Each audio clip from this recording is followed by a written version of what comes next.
به نام خداوند بخشنده مهربان. سلام و درود بر شما شنوندگان عزیز رادیو مهر.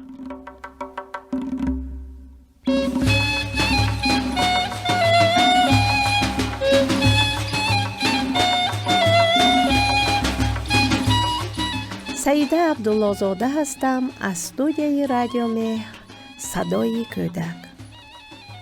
بچه های خوب و نازنین، پسران و دختران عزیز، در این روزهای کرونایی در هر جای سرزمینی پهناور که هستید، امیدوارم تنتان سالم و لبتان پر از خنده باشد.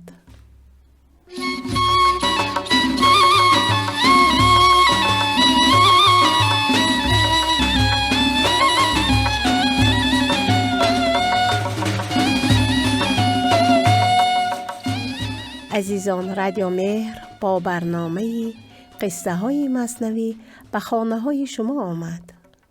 ما هم تصمیم گرفتیم از همین کتاب داستان ها و حکایه های زیبا را برایتان نقل کنیم. بچه ها، خداوند به پیامبران قدرت داده است که مردم را هدایت کنند و راهنما باشند و مردم را از گمراهی نجات دهند. فرزندان عزیزم، حضرت سلیمان معجزه های زیادی داشتند. مثلا با حیوانات حرف می زدند، زبان پرندگان را می دانستند، با باد صحبت می کردند. خب بچه های عزیزم، بیایید داستان امروز را با هم بشنویم. با ما همراه باشید تا پایان برنامه.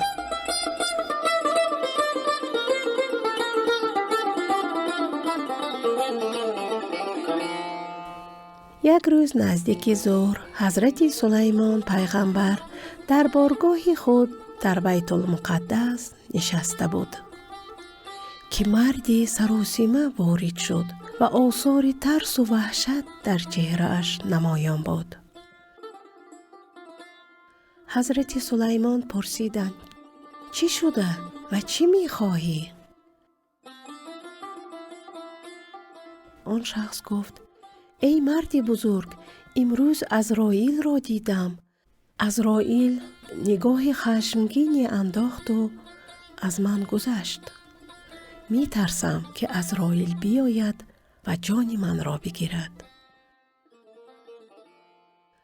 حضرت سلیمان گفت: بسیار خوب، عزراییل فرشته از فرشتگان است و به امر خداوند جان می دهد و جان می گیرد. تا حکم خداوند نباشد کاری نمی کند. من ممکن است هر روز عزراییل را ببینم، اما نمی ترسم. تو که ترسیده ای می گویی من چی کار کنم و از من چی می خواهی؟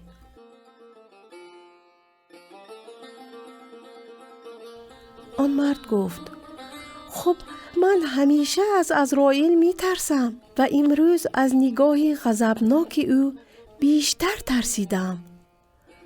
مردم میگویند که بادها در فرمان سلیمان هستند.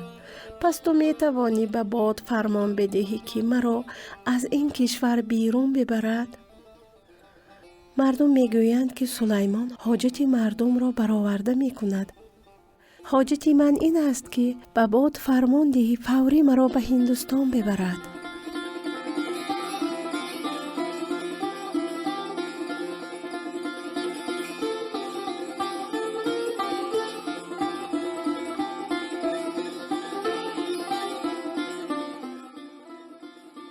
حضرت سلیمان فرمود: بسیار خوب، مرگ و زندگی در اختیار من نیست، اما باد در اختیار من است و من حاجتی تو را برآورده می کنم. حالا دستور می دهم باد تو را به هر جایی که می خواهی ببرد. حضرت سلیمان باد را حاضر کرد و گفت: ببین این مرد می خواهد کجا برود، او را برسان. باد آن مرد را بر قالیچه سلیمان سوار کرد و از صحرا و دریا گذشت و در چند دقیقه او را به یکی از شهرهای هندوستان رساند و او را پیاده کرد و رفت.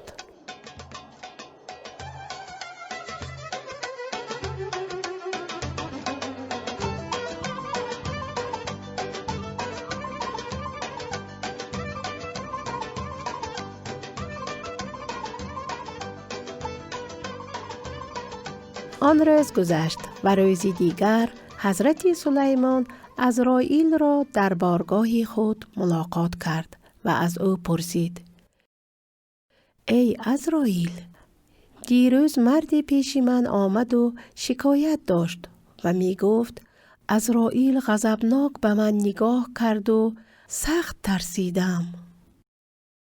به باد امر کنم او را به هندوستان ببرد و از این شهر دور کند. اما تعجب می کنم که برای چی او را ترسانده ای و باعث شدی که از خانه و کاشانه اش آواره شود.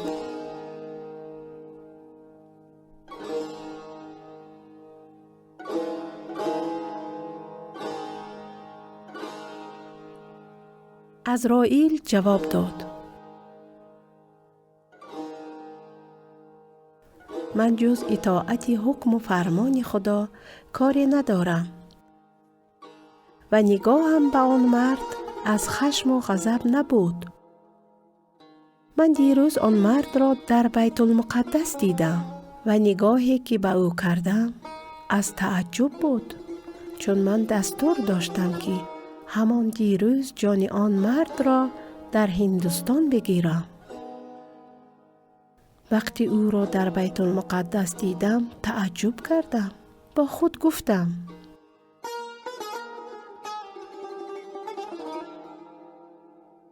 اگر او مانند مرغ هم پرواز کند، نمی تواند تا عصر خود را به هندوستان برساند. چون هنوز ساعت مرگش نرسیده بود، با تعجب به او نگاه کردم و از او گذشتم. اما بعد که در ساعتی معین رفتم، او را در هندوستان دیدم و همانجا مرگ او فرا رسید و من او را قبض روح کردم.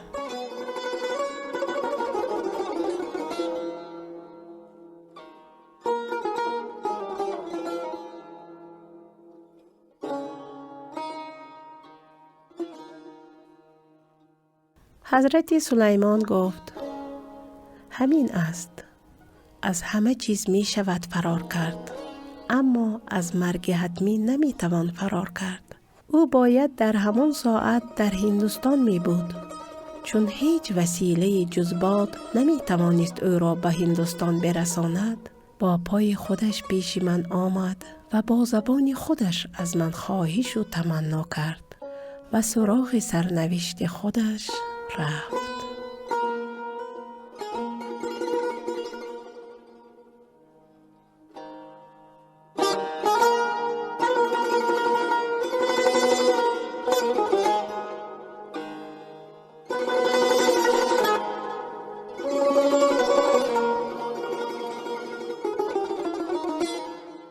فرزندان دلبند و عزیز، امیدوارم از این برنامه خوشتان آمده باشد.